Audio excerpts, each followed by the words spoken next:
Hello friends, कैसे हैं आप लोग। तो चलिए मेरे प्यारे शेर और शेरनियों, क्वेश्चन नंबर हम 9 सॉल्व करते हैं। इसके पहले जितने भी वीडियो थे सभी सॉल्व करा चुके हैं। अगर नहीं देखें तो जाकर प्लेलिस्ट में आप जाकर देख सकते हैं। ठीक है, तो चलिए क्वेश्चन नंबर 9 क्या करता है कि एक मीनार के पाद बिंदु से एक भवन के शिखर का उन्नयन कोण 30 डिग्री है और भवन के एक बिंदु से मीनार के शिखर का उन्नयन कोण 60 डिग्री है।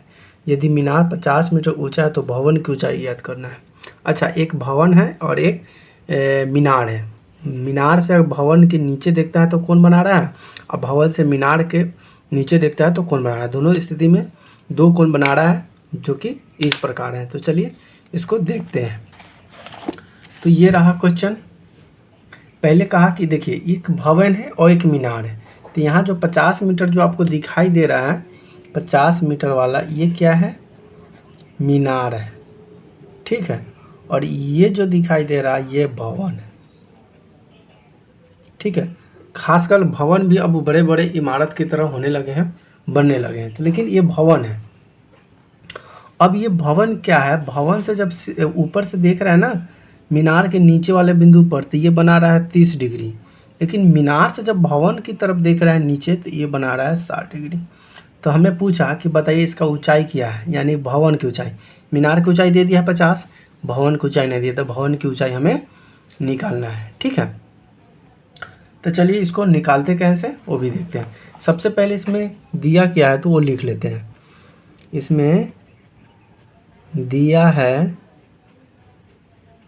भवन की लंबाई बराबर 50 मीटर और हमें निकालना क्या है, तो हमें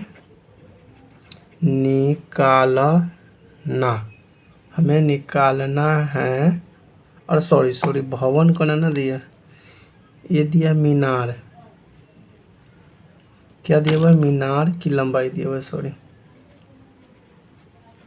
मीनार की लंबाई दिया है, और निकालना है भवन की लंबाई, भवन की लंबाई बराबर वाट। ठीक है, तो चलिए इसको सॉल्व करते हैं। सबसे पहले इसमें दो त्रिभुज बन रहा है, एक त्रिभुज ये एक त्रिभुज ये। सबसे पहले हम बड़ा त्रिभुज लेते हैं 60 डिग्री वाला। ठीक है, क्योंकि अगर 60 डिग्री वाला लेते हैं ना तो इसमें एच दिया हुआ है, ये नहीं दिया, लेकिन इसमें दोनों नहीं दिया। जब दोनों नहीं दिया तो निकलेगा कैसे, कोई एक का मान तो आना चाहिए ना। तो इसलिए हम बड़े वाले त्रिभुज लेंगे। तो यहाँ पे लिखेंगे अतः त्रिभुज, कौन सा त्रिभुज, ए बी सी में।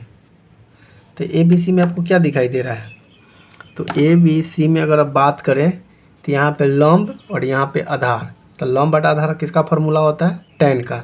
तो यहाँ पे लिखेंगे tan 60 डिग्री बराबर कितना होता है, मतलब 60 डिग्री बराबर होता है लंब बटा, यानी tan का मान होता है लंब बटा आधार। हम ये लिखना चाहते हैं। ठीक है, लंब बटा आधार। अब यहाँ पे tan 60 डिग्री का मान कितना होता है, √3 बराबर लंब का मान कितना है 50। तो यहाँ पे लिख दीजिए 50, आधार का मान माने हुए x, तो x लिख दीजिए। ठीक है, यहाँ तक कोई दिक्कत नहीं। अब जब यहाँ से आएगा तो इसके नीचे कुछ नहीं, यानी कि एक क्रॉस मल्टी कीजिए, तो यहाँ पर हो जाएगा √3x बराबर 50। तो यहाँ पे x बराबर 50 बटा में √3, इसको 1 मान लीजिए। ज़रूरत आगे पड़ेगा तो x का मान उसमें पुट कर देंगे और हमें tan 45 tan 30 में जो हमको भवन का मान निकालना है वो निकल जाएगा आसानी से। ठीक है, अब आगे क्या लिखना है, अब आगे लिखना ये है कि अब त्रिभुज, अब क्या लिखेंगे कि अब त्रिभुज कौन सा, DCB में। अब DCB में अगर बात करें तो इसमें क्या होता है, tan 30 डिग्री आ रहा है। तो यहाँ पे tan 30 डिग्री और फिर फॉर्मूला वही होता है, tan बराबर लंब बटा में आधार होता है। अब tan 30 का मान जल्दी बताइए क्या होता है, 1 बटा में √3 बराबर लंब का मान कितना दिया हुआ है, कुछ नहीं, यानी कि h दिया हुआ है, तो h हो जाएगा। आधार का मान कितना मान है x, तो x ले दीजिए। अब x में x से गुना होगा तो x हो जाएगा बराबर, ये हो जाएगा 3 √3 √3h हो जाएगा। अभी निकल के आया मान x का कितना 50/√3। तो यहाँ पे आप क्या कर दीजिए, इसको समीकरण 1 डाल दीजिए, समीकरण 2। अब लिख दीजिए समीकरण 1 का मान 2 में रखने पर, जब 2 पर रखिएगा तो ये समीकरण 1 है, तो x मान यहीं पे डाल दीजिए। तो यहाँ पे कितना हो जाएगा 50/√3 बराबर √3h। ठीक, यहाँ तक कोई दिक्कत नहीं। अब देखिए इसके नीचे कुछ नहीं कि 1, अब क्रॉस मल्टीप्लाई कीजिए। जब क्रॉस मल्टीप्लाई कीजिएगा तो ये कितना हो जाएगा √3 गुना √3h बराबर 50। अब √3 में √3 से गुना होगा तो कितना हो जाएगा 3h है तो h लगा दीजिए 50। h बराबर 50/3। अब क्या होगा 50 3 से पूरा पूरा कटेगा, नहीं कटेगा।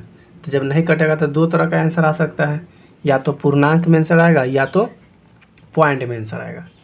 तो अगर इसको देख लीजिए 50 है, 3 से भाग लगाइए तो 3 कम 3 2 0 3 6 18 2। या तो इसका आंसर इस तरह से आप लिख सकते हैं कि h बराबर 16.2/3, या इसको और बढ़ाइएगा तो 0.03618 0.0, यानी कि इसको इस तरह से लिख सकते हैं 16.666। आपको देखना है कि आंसर क्या दिया हुआ, वही आंसर। हमारी वीडियो कैसे लगी प्लीज़ कमेंट करके जरूर बताएं, और चैनल पे नए हैं तो चैनल को सब्सक्राइब जरूर कर लीजिए। वीडियो देखने के लिए धन्यवाद। Thank you very much.